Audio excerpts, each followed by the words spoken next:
Hi friends, ಎಲ್ಲರಿಗೂ ನಮಸ್ಕಾರ. ಎಲ್ಲರೂ ಹೇಗಿದ್ದೀರಾ? ಇವತ್ತು ನಾವು ಈಸಿಯಾಗಿ ಮತ್ತು ಟೇಸ್ಟಿಯಾಗಿ ಒಂದು ಪಲ್ಯ ಮಾಡ್ತೀವಿ. ಅದೇ ತೊಂಡೆಕಾಯಿ ಪಲ್ಯ. ಬನ್ನಿ ಹೇಗೆ ಮಾಡೋದು ಅಂತ ನೋಡ್ಕೊಬರೋಣ. ಅದಕ್ಕೆ ಫಸ್ಟು ಬಾಣಲಿ ಇಟ್ಕೊಂಡು ಸ್ವಲ್ಪ ಎಣ್ಣೆ ಹಾಕ್ಕೊಳ್ಳೋಣ.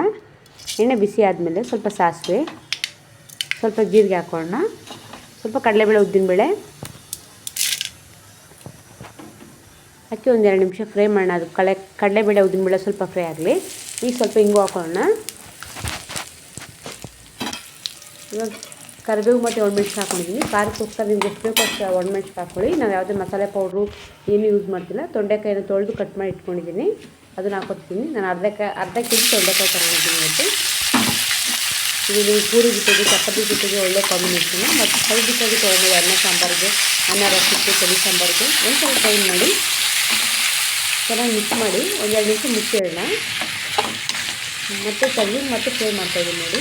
ಚೆನ್ನಾಗಿ ಮಿಕ್ಸ್ ಮಾಡ್ತಾನೆ ಇರಬೇಕು.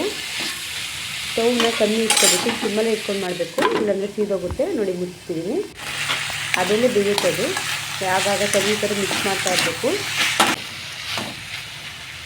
ನಾನು ಇದಕ್ಕೆ ನೀರು ಯೂಸ್ ಮಾಡಿದ್ರೆ ನೀವು ಬೇಕಾದ್ರೆ ಈ ಟೈಮಲ್ಲಿ ಸ್ವಲ್ಪ ನೀರು ಹಾಕ್ಕೊಬೋದು. ಈಗ ರುಚಿಗೆ ತಕ್ಕಷ್ಟು ಉಪ್ಪು ಹಾಕೋಣ, ಸ್ವಲ್ಪ ಅರಿಶಿನ ಪುಡಿ ಹಾಕೋಣ, ಅದಕ್ಕೆ ಚೆನ್ನಾಗಿ ಮಿಕ್ಸ್ ಮಾಡೋಣ. ಈಗ ಮಿಕ್ಸ್ ಮಾಡ್ತಾನೆ ಇರಬೇಕು, ಕೈ ಬಿಡಬಾರ್ದು. ಬಿಟ್ಟರೆ ಟೇಸ್ಟ್ ಬರೋಲ್ಲ ಮತ್ತು ಸೀದೋಗುತ್ತೆ. ತಳೆ ಹಿಡಿದ್ರೆ ಚೆನ್ನಾಗಿರಲ್ಲ ಟೇಸ್ಟು, ಅದೇ ಸ್ಮೆಲ್ ಬರ್ತಿರುತ್ತೆ. ನೋಡಿ ರೆಡಿಯಾಗಿದೆ, ಒಂದು 50% ರೆಡಿಯಾಗಿದೆ. ಈಗ ಚೆನ್ನಾಗಿ ಮಿಕ್ಸ್ ಮಾಡ್ಕೊಳ್ಳೋಣ. ಈ ಟೈಮಿಗೆ ಸ್ವಲ್ಪ ಬೆಲ್ಲ ಹಾಕ್ಕೊಳ್ಳೋಣ, ಟೇಸ್ಟ್ ತುಂಬ ಚೆನ್ನಾಗಿರುತ್ತೆ. ಯಾಕಂದರೆ ಈ ಸ್ವಲ್ಪ ಹುಳಿಯ ಅಂಶ ಇರುತ್ತೆ ಈ ಕಾಯಿಯಲ್ಲಿ. ಸೊ ನಾವು ಬೆಲ್ಲ ಹಾಕೋದ್ರಿಂದ ಹುಳಿ ಅಂಶ ಕಮ್ಮಿ ಆಗುತ್ತೆ. ನಮಗೆ ತುಂಬ ಸಿಹಿ ಆಗೋಲ್ಲ, ಇದು ಟೇಸ್ಟ್ ಚೆನ್ನಾಗಿರುತ್ತೆ ಅಷ್ಟೇ. ನೀವು ಬೇಡ ಅಂದರೆ ಸ್ಕಿಪ್ ಮಾಡ್ಕೊಳ್ಳಿ, ಒಂದ್ಸಲ ಟ್ರೈ ಮಾಡಿ ಹಾಕಿ. ಈಗ ಒಂದು ಪೌಡ್ರ್ ಯೂಸ್ ಮಾಡ್ತೀನಿ.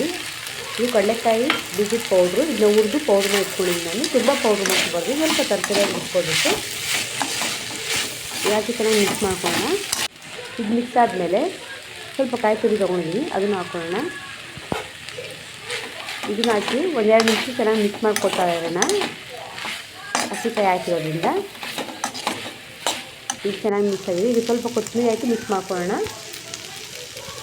ಕೊತ್ತಂಬರಿ ಹಾಕಿ ಚೆನ್ನಾಗಿ ಮಿಕ್ಸ್ ಮಾಡೋಣ, ಫ್ಲೇವರ್ ಚೆನ್ನಾಗಿರುತ್ತೆ. ಇದು ಚೆನ್ನಾಗಿ ಮಿಕ್ಸ್ ಮಾಡಿ ಈಗ ರೆಡಿಯಾಗಿದೆ ನೋಡಿ ನಮ್ಮ ತೊಂಡೆಕಾಯಿ ಪಲ್ಯ. ಸ್ಟವ್ ಆಫ್ ಮಾಡೋಣ. ಚೆನ್ನಾಗಿ ಮಿಕ್ಸ್ ಮಾಡಿಬಿಟ್ಟು ಸ್ಟವ್ ಆಫ್ ಮಾಡೋಣ. ರೆಡಿಯಾಗಿದೆ ನಮ್ಮ ತೊಂಡೆಕಾಯಿ ಪಲ್ಯ.